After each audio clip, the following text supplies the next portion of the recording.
Okay, hello everybody. We're going to talk today about 7.1 part 2. Again, like in part 1, we're going to talk about using the law of sines to solve the missing parts of a triangle. Today we're going to talk about a triangle where you're given two sides and one angle. In part 1, we were given two angles and a side. If you're given two sides and an angle, like today, you use the law of sines a little bit differently. All right, one thing to remember is make sure that you are in degree mode on your calculator. Also remember from part 1 that the angles are going to be capital A, B, and C, and the sides opposite them are lowercase a, lowercase b, and lowercase c for the sides. And over here, I wrote the law of sines from part 1. Remember, you can have all the signs on the top or the bottom. And if you want the sides on the top, that's fine as well. Just make sure you're consistent. All right, so here's what they're going to want us to do. The directions are going to say to draw, which means we're going to draw and sketch the triangle out. Label everything correctly so we can see what's going on, and then we're going to solve the triangle, which means to find the missing sides and angles. Alright, so let's go. Now, we don't know exactly what the triangle looks like, so if it's a little off scale, that's okay. But if you look at your measurements, you'll notice that you have an obtuse angle. So rather than making a triangle where all angles are acute, which would be okay, let's just go ahead and make one of the angles obtuse. So let's draw an obtuse angle here, and let's just go ahead and make the third side of the triangle. Alright, so we'll call this angle A, 112 degrees.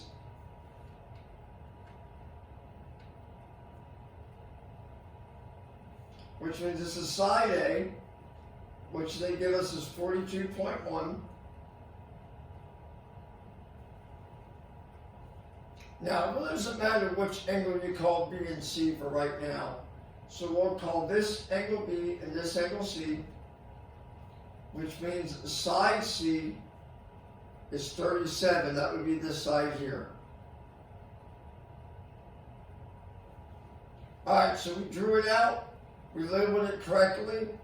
Now we can go ahead and use the law of sines to help us solve for the missing sides and angles. Alright, so here is an opposite parent angle we're going to use for one of the fractions. And since we have side C, we're going to go ahead and solve for angle C first. So we can set the sine of 112 over side A, which is 42.1,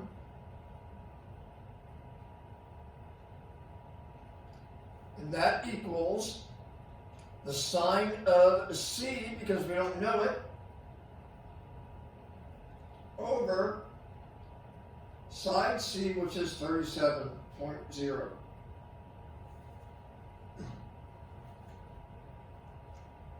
Now, we can get the sine of 112. And remember what I said the other day in part 1 about obtuse angles. If your calculator gives you a legitimate decimal, point something, for sine of 112, it can handle an obtuse angle. Otherwise, you need to use the sine of 68. So if you're getting an error, or your calculator can't handle the sine of an obtuse angle, remember, like we said in part 1, subtract it from 180 and use that instead. Because this is the reference angle for 112. So use that. Either way, punch in the sign of 112. And when you do that, let's see what we get. It's about 0.9272. 0.927 will work. Now, when you go to cross multiply, this is a little bit different than the other day. First, you can multiply 0.927 times 37.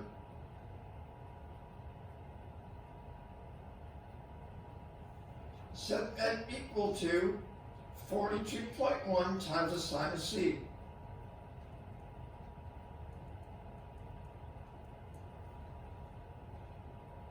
So cross multiply, set them equal.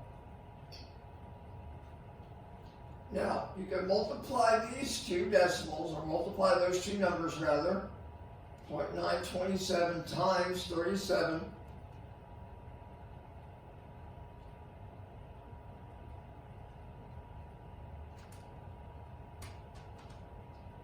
That gets you about 34.3.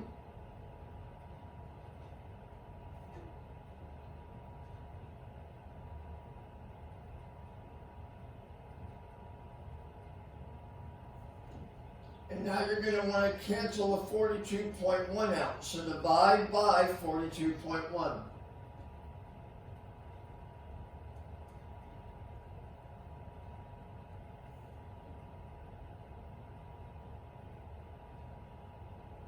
If you divide this,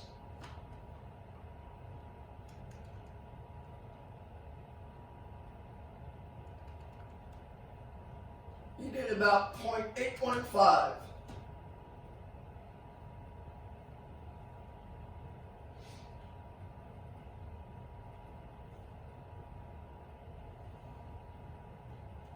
Now, remember, if you have the decimal ratio that it equals, and you're solving for the angle, you use the inverse sign. So you want to do the inverse sign to the negative first. You want to do inverse sign of 0.815, and that will give you the angle measure for angle C.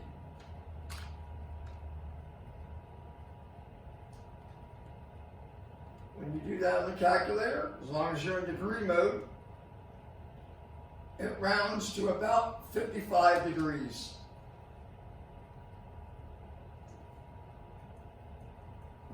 So angle C, about 55 degrees.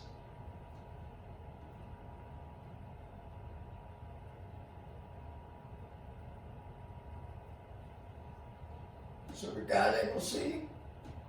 We can easily find angle B now by just subtracting these from 180. So 180 minus 112 minus 55 gives you 13 degrees for angle B. So angle B is 13 degrees.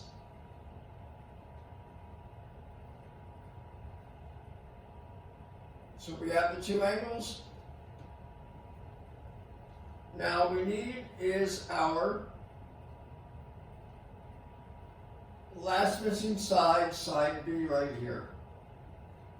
Across from angle B, which we now know is 13 degrees. Now, to get the side B, we're going to set up a proportion, again, using the law of sines. And we're just going to solve it not like this, but like we did in part 1, because we're solving for a side.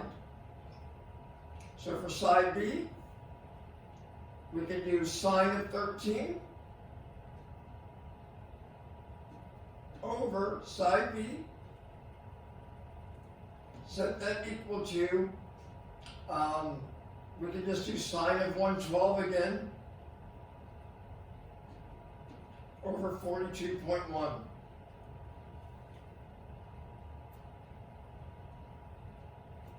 Okay, we can get both of these decimals.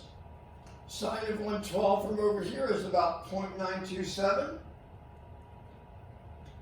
The sine of 13 is about 0.225. Now we can just cross multiply and divide, and that will give us side B. So we can multiply 0.225 times 42.1, divide that by 0.927,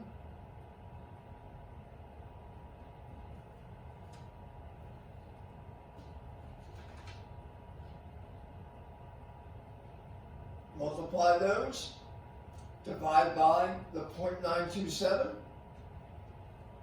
and that will give us the approximate length of side B.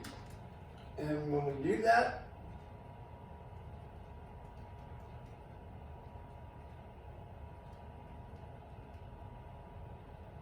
we get about 10.2.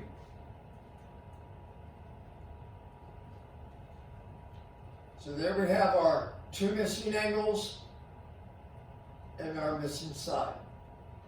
And we have solved the triangle.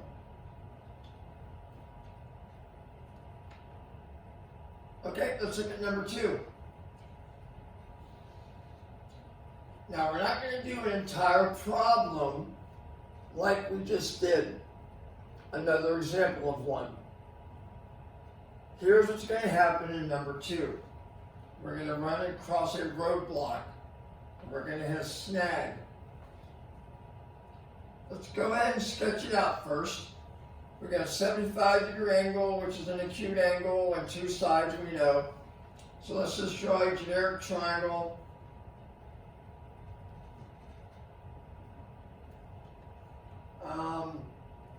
ABC, angle A 75.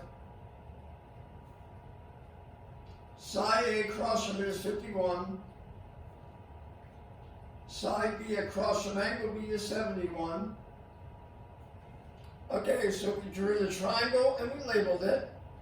Now we have to start doing what we did up here and solving for our first angle. Now here's an angle and side pair across from each other we're going to use. So we can do sine of 75 over 51. Set that equal to the sine of B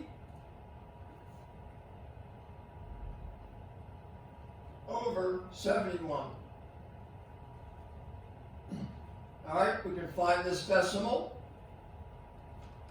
We punch in sine of 75, make sure your calculator is in degree mode.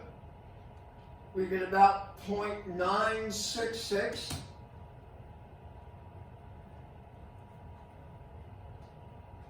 Now we can multiply these two.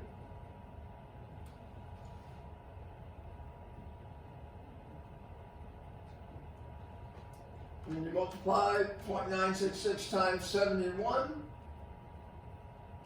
you get about 68.6.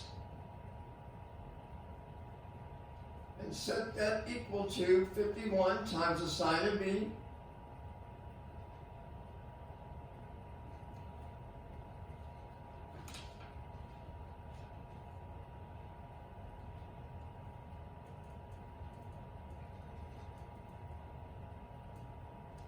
Divide both sides by 51.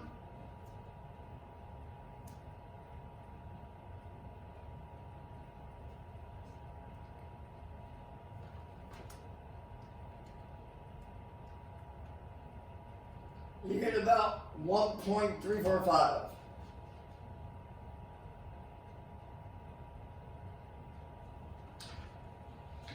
All right, now remember we do the inverse sign.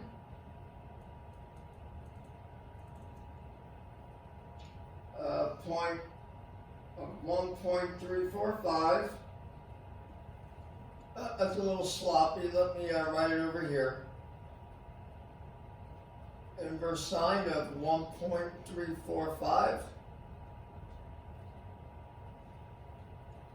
And that should give us our angle B. Now, when you punch this in the calculator, it should give you some trouble.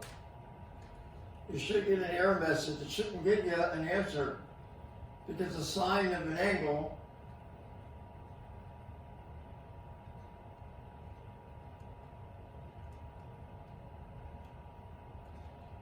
can't be more than 1.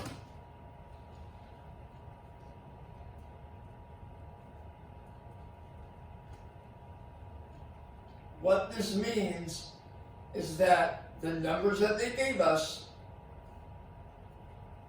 can't possibly form a correct triangle with the side ratios in relation to the angles that are given. So if you get an error message when you're doing these, which occasionally you will, most of these you'll be able to solve everything normally. But occasionally, if you get an error message, first of all, double check your work. It's all correct here. If you get an error message, that means no triangle exists. And I did this example because they will give you a problem or two where this error or problem comes up. So just be aware of that. Double check your work, make sure you do everything correct. What this means again is that no triangle can exist with these possible measures. The ratio of the sides and the given angle. Alright, so be aware of that. Alright guys, that is 7.1 part 2. And look for your homework on focus on the web page that was created. And I will see you next time. Stay healthy.